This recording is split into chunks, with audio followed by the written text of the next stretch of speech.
To stay updated, subscribe to TJA Academy. बिस्मिल्लाहिर्रहमानिर्रहीम। आज हम देखने जा रहे हैं law of variable proportion. Production function का जो लेक्चर हमने डिस्कस किया था उसमें हमने ये बात देखी थी कि दो तरह के प्रोडक्शन फंक्शन है, short run production function, long run production function. Short run production function क्या होता है? जिसमें कम से कम at least one factor is fixed, सारे भी फिक्स हो सकते हैं, तो इस तरह के प्रोडक्शन फंक्शन को हम कहते हैं शॉर्ट रन प्रोडक्शन फंक्शन। और कोई भी फैक्टर फिक्स ना हो तो हम कहते हैं उसको लॉन्ग रन प्रोडक्शन फंक्शन। और फिर हमने ये बात भी डिस्कस की थी, जब हम शॉर्ट रन प्रोडक्शन फंक्शन को डिस्कस करेंगे तो उसका एंड जो कॉन्सेप्ट हम डिस्कस कर रहे होंगे वो होगा लॉ ऑफ वेरिएबल प्रोपोर्शन। और लॉन्ग रन को जब हम डिस्कस करेंगे तो उसमें जो एंड कॉन्सेप्ट हम हासिल करते हैं वो करते हैं रिटर्न टू स्केल का। तो आज हम डिस्कस करने जा रहे हैं लॉ ऑफ वेरिएबल प्रोपोर्शन। देखिए, सबसे पहले इस लॉ की कुछ अजम्पशंस है। नंबर वन, गिवन टेक्नोलॉजी भी बात करेंगे, यानी टेक्नोलॉजिकल चेंज अगर आ जाए तो ये लॉ वैलिड नहीं रहेगा, सेम और given technology. Number two, must be some input is fixed और आर फिक्स्ड, जैसे हम डिस्कस कर चुके हैं कि ये शॉर्ट रन का कॉन्सेप्ट है तो यकीनन कुछ ना कुछ फिक्स्ड होगा। और possibility of varying factors proportion, यानी ऐसे बिजनेस में या किसी ऐसी मैन्युफैक्चरिंग में या किसी ऐसे प्रोडक्शन में ये लॉ एग्जिस्ट नहीं कर सकता जिसमें प्रोपोर्शन फिक्स्ड हो। फॉर एग्जांपल, एक कंप्यूटर, एक इंडिविजुअल, एक ह्यूमन रिसोर्स, यानी एक कैपिटल एक लेबर, यानी अगर कैपिटल लेबर का प्रोपोर्शन देखा जाए तो 1 और 1। दूसरे के लिए आपको नया कंप्यूटर चाहिए, नया दूसरे यूनिट जो हम अगले बनाएंगे उसमें नया लेबर चाहिए, नया कंप्यूटर चाहिए, फिर 1 और 1, फिर थर्ड 1 और 1। इसी तरह अगर कोई उबर करीम जैसे हम टैक्सी वगैरह हम है, बाइकिया है, तो उसमें क्या हुआ, एक कार है, एक ड्राइवर है, फिर एक बाइक है, फिर एक ड्राइवर है, तो कैपिटल लेबर का जो रेशो है 1 on 1 है। तो अगर ये रेशो अगर फिक्स है तो उसमें भी ये लॉ एग्जिस्ट नहीं करेगा। तो अब यहाँ पर देखते हैं कि कैसे हमने यहाँ पर जो एज्यूम किया वो लेबर हमारे पास वेरिएबल फैक्टर है जिसको हम चेंज कर रहे हैं, और जो कैपिटल है वो हमारे पास फिक्स है, उसमें लैंड भी शामिल है, उसमें कैपिटल और मशीनरी भी शामिल है। और हम यहाँ पर एग्जांपल ले रहे हैं एक एग्रीकल्चरल पीस ऑफ लैंड की। एक एग्रीकल्चरल पीस ऑफ लैंड है जिसमें प्रोडक्शन के लिए हमें फार्मर्स को हायर करना है, 1 2 3।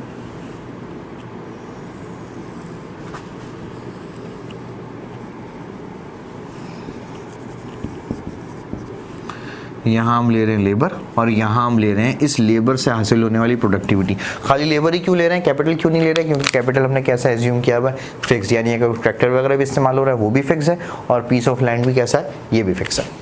तो जब शुरू में हमने लेबर हायर किया तो हमने एक कॉन्सेप्ट डिस्कस किया था एक वीडियो में, डिवीजन ऑफ लेबर का। वो डिटेल वीडियो तो दूसरी वीडियो है, इसमें हम थोड़ा सा उसको रिवाइज कर लेंगे कि डिवीजन ऑफ लेबर क्या होता है। डिवीजन ऑफ लेबर ये होता है कि जब आप लेबर्स को उनकी जॉब स्पेशलाइज कर दें, टास्क वाइज आप उनकी डिवाइड कर दें कि मैन्युफैक्चरिंग के 5 स्टेप हैं तो सब ने 5 स्टेप नहीं करने, कुछ लेबर स्टेप 1 करेंगे, कुछ स्टेप 2 करेंगे, कुछ स्टेप 3 करेंगे। तो ये कहलाता है लेबर का स्पेशलाइज करना, और इस कॉन्सेप्ट को कहते हैं division of labour. Division of labour, division of labour का सबसे बड़ा फायदा ये होता है कि प्रोडक्टिविटी बड़ी तेजी से बढ़ती है, क्योंकि हर आदमी स्पेशलाइज हो जाता है तो उसकी प्रोडक्टिविटी ज़्यादा तेजी से हो जाती है। ये इसके एडवांटेजेस में सबसे बड़ा एडवांटेज है, और इसके डिसएडवांटेजेस भी हैं। सबसे बड़ा डिसएडवांटेज ये है कि उसकी स्किल्स लिमिटेड हो जाती हैं। जब 5 साल 10 साल वो एक ही तरह का काम करता रहेगा तो उसकी स्किल्स लिमिटेड हो जाएंगी, दूसरी तरह की स्किल्स उसके अंदर जो मौजूद भी थी वो प्रैक्टिस ना होने की वजह से ख़त्म हो चुकी होती हैं। तो इस वजह से डिवीजन ऑफ लेबर अगर होगी तो उसका सबसे बड़ा बेनिफिट प्रोड्यूसरों को क्या होता है, प्रोडक्टिविटी बड़ी तेज़ी से बढ़ती है। तो इस कॉन्सेप्ट को ध्यान में रखकर अब हम लॉ ऑफ वेरिएबल प्रोपोर्शन को समझने की कोशिश करते हैं। हमने कहा एग्रीकल्चरल पीस ऑफ लैंड है, इसमें हमने फार्मर्स को हायर करना है, और फार्मर्स को हायर करके हमने अपनी प्रोडक्टिविटी को इंक्रीज़ करना है। वीट प्रोडक्शन, कोई सा भी हम प्रोडक्शन एज्यूम कर लें। तो शुरू में जब हम फार्मर्स हायर करेंगे तो एक फार्मर आएगा, उसी को सारे काम करने पड़ेंगे, यानी ट्रैक्टर भी वो मूव करेगा, सीडिंग भी वही करेगा, वाटरिंग भी वही करेगा, दूसरे काम भी उसी ने करना है। तो कुछ ना कुछ प्रोडक्शन होगी अगर आप लेबर हायर करेंगे, फार्मर हायर करेंगे। अच्छा, जब दूसरा फार्मर हायर करेंगे तो काम बटेगा। काम बटेगा मतलब है काम स्पेशलाइज्ड होगा। स्पेशलाइज्ड जब काम डिवाइड हो रहे होंगे इसका मतलब है क्या नज़र आ रही होगी, डिवीजन ऑफ लेबर। और डिवीजन ऑफ लेबर जब होता है तो प्रोडक्टिविटी बड़ी तेज़ी से बढ़ती है। अच्छा जी, मैं ट्रैक्टर लेके जा रहा हूँ, पीछे से आप सीडिंग कर दें, फिर जब आप सीडिंग कर रहे होंगे तो मैं पीछे से आकर वाटर पानी डाल दूंगा। तो हो गया कि काम डिवाइड हुआ, स्पीड बढ़ गई। बिल्कुल ठीक है। इसका मतलब जब शुरू में लेबर इंक्रीज होगा, लेबर 1 2 3। तो शुरू में लेबर के इंक्रीज होने की वजह से प्रोडक्टिविटी इंक्रीज करेगी, बिल्कुल सही है। लेकिन कैसे इंक्रीज करेगी? क्योंकि जब शुरू में लेबर इंक्रीज होगा तो काम करने की कैपेसिटी बहुत है, बहुत ज्यादा काम करना है, तो लेबर जब इंक्रीज होगा तो क्या नजर आ रहा होगा? Division of labour, task divide हो रहे होंगे। और जब तक डिवीजन ऑफ लेबर होता रहेगा, डिवीजन ऑफ लेबर के होने का सबसे बड़ा फायदा क्या होता है कि प्रोडक्टिविटी बड़ी तेजी से बढ़ती है। तो लेबर के इंक्रीज करने से जब तक डिवीजन ऑफ लेबर होता रहेगा प्रोडक्टिविटी इंक्रीज होगी, लेकिन किस रेट से होगी? इंक्रीजिंग रेट से होगी। क्यों? क्योंकि डिवीजन ऑफ लेबर की वजह से प्रोडक्टिविटी ज्यादा तेजी से बढ़ती है। तो शुरू में जब लेबर इंक्रीज करेंगे तो शुरू में लेबर इंक्रीज करने का मतलब है डिवीजन ऑफ लेबर भी हो रहा है, और डिवीजन ऑफ लेबर होने की वजह से प्रोडक्टिविटी इंक्रीजिंग रेट से बढ़ेगी। तो हम देख चुके हैं कि इंक्रीजिंग रेट का ग्राफ कुछ ऐसा आता है, x is increasing, y is increasing with increasing rate। शुरू में जब हम 2 डायमेंशनल ग्राफ्स की जो वीडियो थी वो हमने देखी थी, उसमें हमने इसको डिस्कस किया था। तो डिवीजन ऑफ लेबर जब तक पॉसिबल होगा, जब तक पॉसिबल डिवीजन ऑफ लेबर होगा, प्रोडक्टिविटी बड़ी इंक्रीजिंग रेट से बढ़ेगी।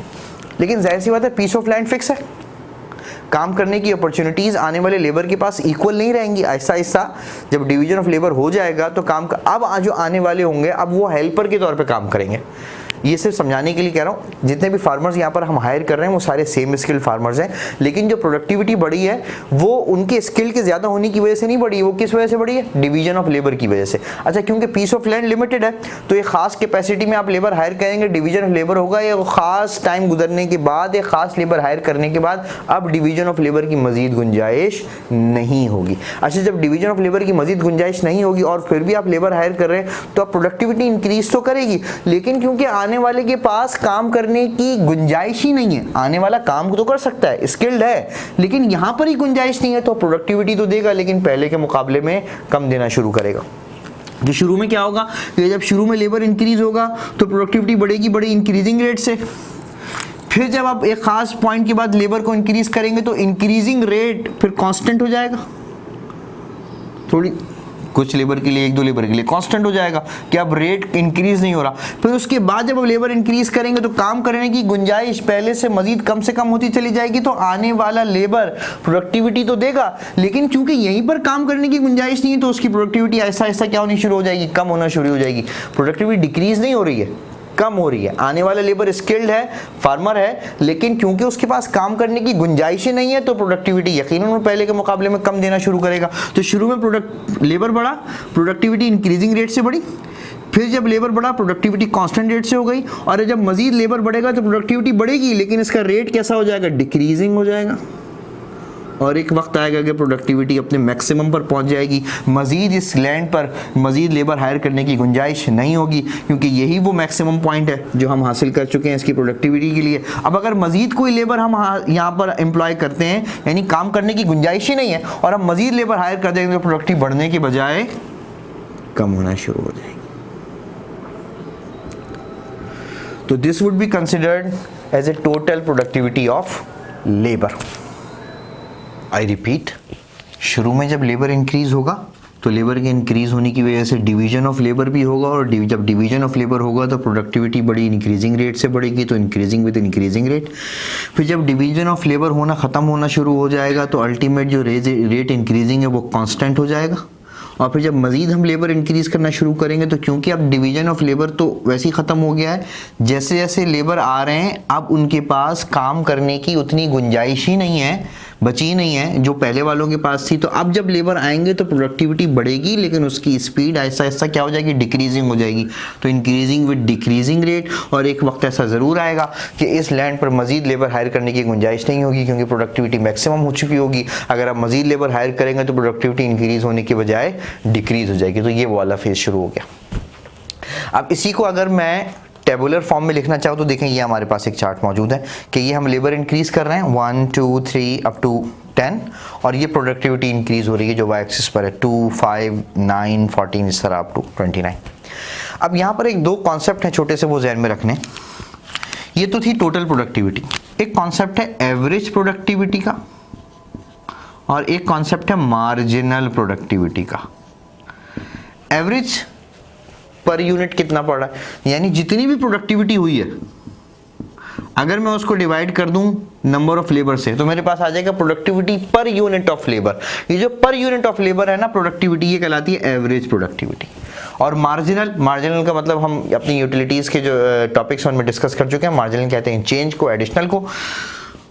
तो प्रोडक्टिविटी में कितना चेंज आया, किसके चेंज होने की वजह से, लेबर के चेंज होने की वजह से। ये जो चेंज है ना, change in productivity due to change in labour, ये क्या कहलाते हैं, मार्जिनल प्रोडक्टिविटी ऑफ लेबर। अब यहां पर यही दोनों कॉलम बने हुए हैं, total productivity and marginal productivity. तो निकालना बहुत आसान है। Total productivity divide by labour, यानी 2 डिवाइड बाय 1, आंसर आ जाएगा 2। 5 डिवाइड बाय 2 यानी total productivity divide by labour, answer आ जाएगा 2.5। ठीक है। इसी तरीके से अगर हम यहाँ पर आ जाए मार्जिनल प्रोडक्टिविटी में, तो अगर हम यहाँ 0 0 एज्यूम कर लें तो ये हो गया चेंज इन टोटल प्रोडक्टिविटी। 0 से 2 का मतलब है 2 का change in total productivity due to change in labour. कितना लेबर है, 1, तो आंसर आ जाएगा आपके पास 2। इसी तरह जब 2 से 5 हुआ तो चेंज कितना आया, 3 का। Change in total productivity due to change in labour, 1 से 2 हुआ तो लेबर का चेंज हुआ 1, तो ये आंसर आ गया कितना, 3।